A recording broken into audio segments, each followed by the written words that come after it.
Salut! Vous connaissez Siri ou Alexa? Ce sont des assistants vocaux, des exemples d'intelligence artificielle ou IA. L'IA, c'est comme un programme informatique qui apprend et qui peut faire des choses intelligentes, un peu comme nous. Avant, les IA étaient assez limitées. Imaginez un chatbot, un robot qui parle, mais qui ne connaît que quelques phrases. Si vous lui posiez une question imprévue, il était perdu. Aujourd'hui, les choses ont bien changé avec l'IA générative. Ce sont des IA super puissantes qui peuvent créer du texte, des images et même de la musique. C'est comme si on avait donné à l'ordinateur le pouvoir d'imagination. ChatGPT et Claude sont des exemples d'IA générative. Ce sont des modèles de langage, c'est-à-dire qu'ils ont appris à utiliser le langage humain de manière très avancée. Impressionnant, non? Mais comment ces IA arrivent-elles à faire tout ça? C'est grâce à leur cerveau artificiel, des réseaux de neurones. Imaginez un immense réseau de points reliés entre eux, comme un cerveau humain simplifié. Ces réseaux de neurones apprennent grâce au deep learning, l'apprentissage profond. On leur donne des montagnes de données à analyser, comme des textes, des images, du code informatique. Plus ils en mangent, plus ils deviennent intelligents. L'architecture Transformer, c'est un peu comme la structure de leur cerveau. Elle leur permet de comprendre les relations entre les mots dans une phrase et même dans un texte entier. C'est grâce à ça qu'ils peuvent écrire des textes cohérents et intéressants. Créer une IA générative, c'est un peu comme éduquer un enfant. Il y a deux grandes étapes, le pré-entraînement et l'affinage. Pendant le pré-entraînement, on donne à l'IA des tonnes de textes à lire, comme des livres, des articles, des pages web. C'est comme ça qu'elle apprend le vocabulaire, la grammaire et même les styles d'écriture. Ensuite, vient l'affinage. Des humains interviennent pour améliorer la qualité des réponses de l'IA.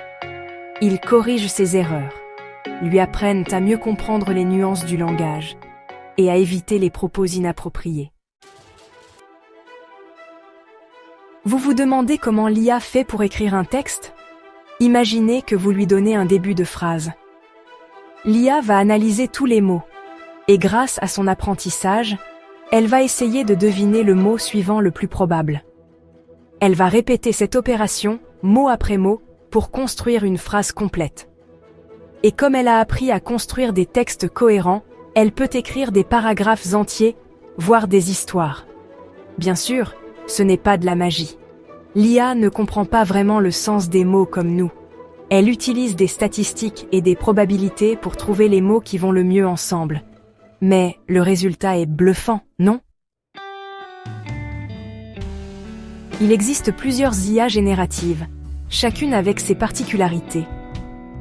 ChatGPT, développé par OpenAI, est l'un des plus connus.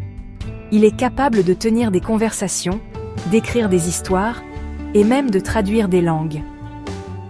Claude, développé par Anthropic, est un autre modèle de langage puissant. Il est conçu pour être plus sûr et plus facile à contrôler que d'autres IA. On dit qu'il est plus bienveillant. Gemini, développé par Google, est un modèle multimodal. Cela signifie qu'il peut comprendre et générer du texte, mais aussi des images et du son. Imaginez les possibilités. Enfin, Llama, développé par Meta, est un modèle open source, c'est-à-dire que son code est accessible à tous. Cela permet aux chercheurs et aux développeurs de l'améliorer et de créer de nouvelles applications. Malgré leur performance impressionnante, les IA génératives ont encore des limites. Parfois, elles peuvent inventer des informations, on appelle ça des hallucinations. C'est comme si elles rêvaient. Elles ont aussi une mémoire limitée, appelée fenêtre de contexte. Elles ne se souviennent pas de tout ce qu'on leur a dit avant, et leur connaissance s'arrête à une date précise. De plus, les IA peuvent avoir des biais, c'est-à-dire qu'elles peuvent reproduire les stéréotypes et les préjugés présents dans les données avec lesquelles elles ont été entraînées. Enfin, il est important de se rappeler que les IA n'ont pas de conscience. Ce ne sont que des programmes informatiques, même s'ils peuvent donner l'impression de comprendre et de ressentir des émotions. Les IA génératives ont le potentiel de révolutionner de nombreux domaines. À l'école, elles peuvent aider les élèves à faire leurs devoirs, à apprendre de nouvelles choses et à développer leur créativité. Dans le monde du travail, elles peuvent automatiser des tâches répétitives, aider à la prise de décision et améliorer la communication. Imaginez un médecin qui utilise une IA pour l'aider à poser un diagnostic, ou un avocat qui s'en sert pour rédiger des contrats.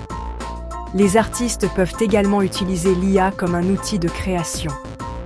Ils peuvent générer des images, des musiques et même des histoires en collaboration avec la machine. En science, l'IA peut aider à analyser des données complexes, à faire des simulations et à accélérer les découvertes. L'avenir de l'IA générative est plein de promesses. On peut imaginer des IA encore plus puissantes, capables de comprendre et de générer des contenus multimodaux, c'est-à-dire qui mélangent texte, images, sons et vidéos. La personnalisation est un autre défi majeur. On pourrait imaginer des IA qui s'adaptent à chaque utilisateur, à ses besoins et à ses préférences. L'efficacité énergétique sera également un enjeu crucial. Les IA actuelles consomment énormément d'énergie. Il faudra trouver des solutions pour les rendre plus économes. Enfin, l'impact de l'IA sur la société est une question essentielle. Il faudra réfléchir à la manière dont l'IA va transformer le monde du travail, l'éducation, la santé et la culture.